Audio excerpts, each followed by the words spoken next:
Israel e Irã trocam ameaças e prometem novos ataques no Oriente Médio. E você vai ver também. O governo manda avião para resgatar brasileiros no Líbano. Essa sensação de medo, de desespero. E tem muitas pessoas que estão passando, não é uma ou outra, são milhões. Ministro diz que o horário de verão deve voltar em novembro. Eclipse parcial do Sol é visto no Brasil. E ainda, hoje é a noite de semifinal da Copa do Brasil. De um lado, Atlético e Vasco. De outro, Flamengo e Corinthians. Tudo isso você confere a partir de agora no Jornal das 18h30.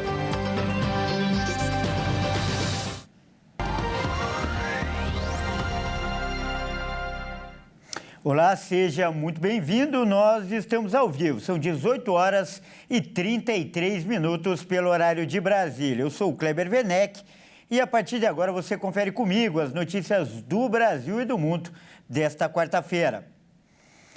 E o dia foi marcado por uma troca de ameaças entre Israel e o Irã após o ataque de ontem contra o território israelense, seguidos de um novo bombardeio de Israel no sul de Beirute. Vamos conferir agora na reportagem. Troca de ameaças após o ataque com mísseis do Irã a Israel. O exército israelense voltou a bombardear nesta quarta-feira o sul de Beirute, reduto do movimento pró-iraniano Hezbollah, que, por sua vez, anunciou que combateu soldados de Israel que tentaram entrar no Líbano.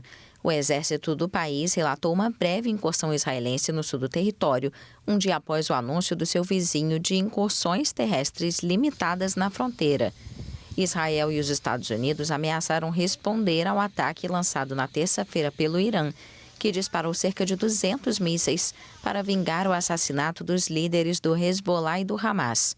O primeiro-ministro israelense Benjamin Netanyahu descreveu o ataque como um erro grave e garantiu que Teherã vai pagar o preço da agressão, que, segundo ele, buscava matar milhares de civis. O chefe do Estado-Maior iraniano, Mohammad Bagheri, alertou que a República Islâmica responderia com maior intensidade e bombardearia todas as infraestruturas em Israel se fosse atacada em retaliação.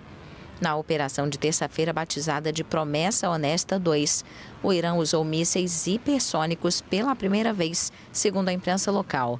Teherã afirmou que 90% dos mísseis atingiram o alvo, enquanto o exército israelense informou que um grande número deles foi interceptado pelo escudo antimíssil.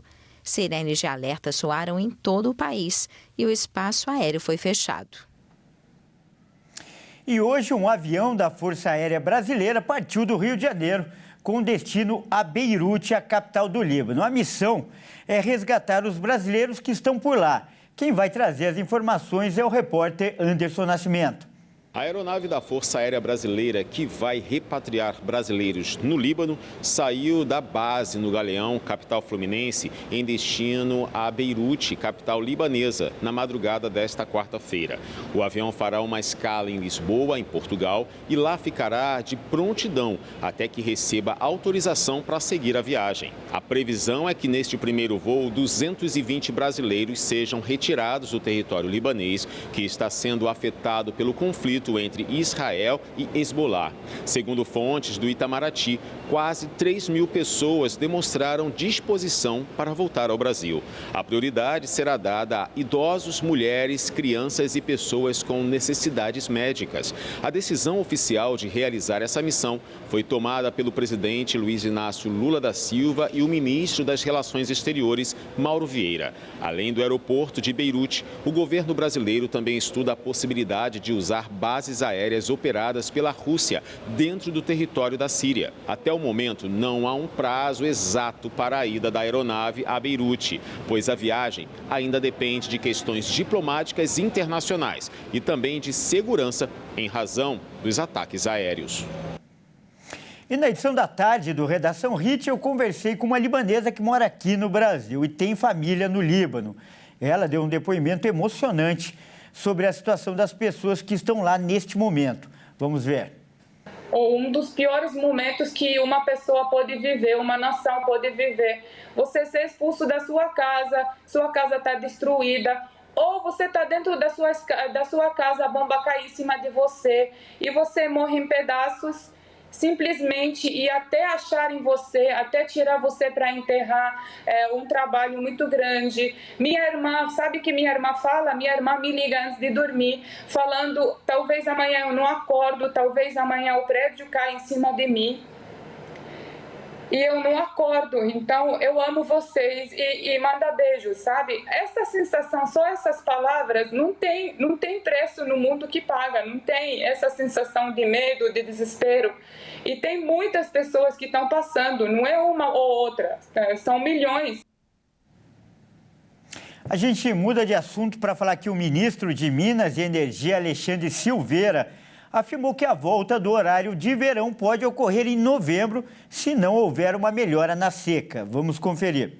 O ministro Alexandre Silveira afirmou que a volta do horário de verão depende do cenário hidrológico do país. Ele explicou que, como o Brasil depende muito da natureza para gerar energia mais barata e talvez seja necessária a adoção dessa política pública. Segundo ele, a decisão ainda não está tomada, já que exige muita responsabilidade e porque mexe com a vida de todos. O horário de verão é uma possibilidade real, essa decisão não está tomada. Me reuni com as empresas aéreas, já é público que, se não houver nada que possa mudar o atual quadro nos próximos dias, a necessidade do horário de verão para o mês de novembro pode se tornar uma realidade muito premente. No mês passado, o CEO da Azul, John Rogerson, reconheceu que o possível retorno do horário de verão teria impacto no planejamento de voos. Para o executivo, seriam necessários mais de 40 dias para a reprogramação. E o estado do Amazonas vive uma das piores secas da história. Além do baixo nível dos rios, a população está com dificuldade até para conseguir água potável. E a estimativa é que mais de 700 mil pessoas já foram afetadas, principalmente os pescadores, que não têm como se sustentar. Entre 1º e 30 de setembro, o nível do Rio Negro caiu 6 metros e 59 centímetros, ficando a apenas 35 centímetros de uma nova marca histórica, registrada em 121 anos de monitoramento, que foi de 12 metros e 70. Parte do lago do Puraquequara, em Manaus, local onde funcionava porto principal da região, só se vê lama e mato. Com isso, o acesso à água potável tem sido um dos maiores desafios para os pescadores e trabalhadores durante a seca severa deste ano. A Prefeitura de Manaus já decretou situação de emergência com validade de 180 dias. Por conta da seca, pescadores e donos de estabelecimentos comerciais tiveram que mudar de local, dificultado as atividades econômicas e o acesso de clientes até o local. E para conseguir água potável, é preciso ir até a zona urbana de Manaus. Caminham por um longo trecho até o local onde compram galões de água. Está seco, pior do que ano passado, e esse ano ainda vai secar mais. Bem, a maior dificuldade é o transporte, né? Fica longe para trazer o produto, trazer o alimento e a água aqui para a gente beber também. As pessoas idosas não conseguem acessar aí o rio, né? De acordo com o monitoramento do Serviço Geológico do Brasil, a seca deste ano já afetava mais de 700 mil pessoas no Amazonas e superou o número de atingidos no ano passado. E mais de 180 mil famílias estão impactadas neste ano. Esse número é maior do que o registrado em 2023, quando cerca de 630 mil pessoas de 158 mil famílias foram afetadas. Para atender essas famílias, o governo instalou purificadores de água e enviou 700 de caixas d'água para melhorar o acesso à água potável. É preciso ir até a zona urbana de Manaus. Caminham por um longo trecho até o local onde compram galões de água. E por falar em clima, a cidade do Rio de Janeiro registrou hoje a temperatura mais alta do ano, quase 40 graus. Vamos conferir. O Rio de Janeiro alcançou a maior temperatura do ano nesta quarta-feira, com 39,9 graus, registrado às 13 horas na estação meteorológica da Vila Militar, segundo dados da Instituição Nacional de Meteorologia, divulgados pelo Climatempo. A marca superou o recorde anterior de 39,5 graus, registrado neste ano. Em setembro, a cidade já havia marcado 38,8 graus, a maior temperatura do inverno. Também na Vila Militar, Zona Oeste. Os municípios mais afetados são Rio de Janeiro, São Gonçalo, Duque de Caxias, Maricá, Nova Iguaçu, Niterói, Araruama, Nova Friburgo e Volta Redonda. Os meteorologistas acreditam que a temperatura pode ser ainda maior durante a tarde, podendo chegar a 41 graus. A cidade também registra menos de 20% de umidade relativa do ar. Com o calorão, os cariocas lotam as praias da cidade. Mesmo com todo esse sol, a situação começa a mudar nesta quinta-feira e deve voltar a chover na capital, com a chegada de mais uma frente fria. Vamos falar de eleições agora. Termina neste sábado o prazo para baixar ou atualizar o e-título. O documento eletrônico não é emitido no dia da votação. O e-título pode substituir o título de eleitor impresso e o documento com foto nas eleições se você já tiver feito o cadastramento biométrico e tiver a foto cadastrada no perfil do aplicativo. Se você não tiver a foto, ainda pode votar apresentando o RG, identidade social, carteira nacional de habilitação, passaporte, certificado de reservista ou a carteira de trabalho ou de categoria profissional reconhecida por lei. O título de eleitor impresso não tem foto e, por isso, sozinho não serve para permitir a votação. O aplicativo também serve para consultar o local de votação, justificar a ausência nas eleições e emitir outros documentos junto à Justiça Eleitoral. No final de setembro, o Tribunal Superior Eleitoral informou que mais de 46 milhões de eleitores têm contas cadastradas no e-título. Para habilitar o e-título, já é preciso informar alguns dados, como o local de votação. O aplicativo também permite emitir guia para pagamento de eventuais taxas por débitos eleitorais e emitir certidões de quitação eleitoral e de nada consta para crimes eleitorais. E veja a seguir, eclipse parcial do Sol é visto no Brasil. E ainda, hoje é noite de semifinal da Copa do Brasil. Nós voltamos já.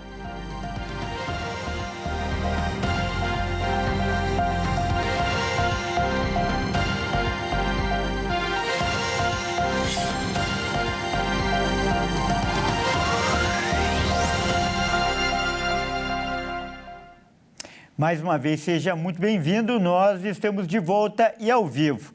São 18 horas e 49 minutos pelo horário de Brasília. E hoje aconteceu um eclipse solar anular. O fenômeno pôde ser observado parcialmente no Brasil. Vamos conferir agora as belas imagens. O eclipse anular tem esse nome porque a Lua não consegue cobrir totalmente o Sol, deixando visível uma espécie de anel de luz solar. Isso acontece porque a Lua está um pouco mais longe da Terra do que o habitual. O fenômeno começou na tarde de hoje e pode ser observado melhor no Oceano Pacífico e no extremo sul da América do Sul, incluindo o Chile e a Argentina. No Brasil, quanto mais ao sul, melhor a vista. A Climatempo fez uma lista dos estados com a melhor visualização do fenômeno. São eles Rio Grande do Sul, Santa Catarina, Paraná, São Paulo, Mato Grosso do Sul, Rio de Janeiro, Espírito Santo, Goiás e Mato Grosso. E agora é hora de falar de esportes aqui no Jornal das 18h30 e quem traz as informações é o Fernando Jesus. Boa noite, Fernando. Seja muito bem-vindo mais uma vez. Hoje, aliás, dia de semifinal na Copa do Brasil. Fala pra gente sobre os jogos de hoje, Fernando. Boa noite, Kleber. Boa noite a você que nos assiste. O primeiro grande confronto acontece daqui a pouquinho lá em Belo Horizonte. O Atlético Mineiro recebe o Vasco às 7h15 na Arena MRV, no jogo de ida da semifinal da Copa do Brasil. O jogo acontece na Arena MRV em Belo Horizonte às 19h15 e marca o primeiro jogo das semifinais da Copa do Brasil. O Galo, jogando em casa, aposta em ótimo retrospecto na competição. O Clube Mineiro não sabe o que é perder em seu estádio pela Copa do Brasil desde 2018. De lá para cá, foram 16 jogos com 13 vitórias e 3 empates. Do outro lado, o Vasco entra na técnica e estratégia. O gigante da colina busca um resultado positivo para decidir em casa no dia 19. Como visitante, até mesmo o empate é considerado uma vitória. Ambas as equipes sofrem com desfalques importantes, como Daverson do lado atleticano e David no Vasco. Os dois jogadores poderiam fazer a diferença no jogo de hoje. E tem decisão também no Maracanã, não é, Fernando? Tem sim, às 21h45 o Flamengo recebe o Corinthians no Maracanã, também para a disputa do jogo de ida da semifinal da Copa do Brasil. Vamos conferir. A equipe rubro-negra recebe o Timão para o primeiro confronto da semifinal da Copa do Brasil. O Flamengo estreia um novo técnico, um nome bastante conhecido na Gávea, o ex-lateral Felipe Luiz. Ele mal chegou e já tem uma partida decisiva pela frente. O novo comandante deve fazer uma nova mudança na equipe. O zagueiro Fabrício Bruno, titular desde o início de 2023, deve dar ao lugar a Léo Ortiz. Outra mexida provável é a entrada de Wesley. Já o Corinthians tenta esquecer o momento ruim no Campeonato Brasileiro, no qual está na zona de rebaixamento. A equipe paulista vem bem nas Copas e também está na semifinal da Copa Sul-Americana. A principal contratação do clube de 2024, Memphis Depay, não foi inscrito a tempo na Copa do Brasil e está fora do confronto dessa noite. Nas fases anteriores do torneio, Ramon Dias poupou titulares, mas no jogo de hoje, a tendência é que o argentino leve a campo o time titular. Olha, Fernando, e o presidente do Corinthians, o Augusto Melo, e um grupo que acompanhava ele, sofreu, né, uma tentativa de assalto lá no Rio de Janeiro. Conta essa história pra gente. Exatamente, foi um grande susto e tudo aconteceu na praia de Copacabana, lá no Rio de Janeiro. Vamos conferir. As imagens feitas na praia de Copacabana mostram uma correria. O sobrinho do presidente do Corinthians aparece tentando alcançar dois homens em uma moto. Eles haviam acabado de tentar roubar uma corrente que estava no pescoço do segurança de Augusto Melo. O caso aconteceu bem em frente ao hotel em que a delegação corintiana ficou hospedada. Para disfarçar, os homens chegaram cumprimentando o presidente e a equipe que o acompanhava. E quando se aproximaram, eles tentaram arrancar o cordão do segurança à força. Mas a tentativa foi frustrada. E eu fico por aqui, Kleber, e volto amanhã com mais notícias dos esportes. É com você. Muito obrigado pelas informações, Fernando. Ótima noite para você. Bom, é isso aí. O Jornal das 18h30 fica por aqui. Eu agradeço demais pela sua companhia. Uma ótima noite e até amanhã.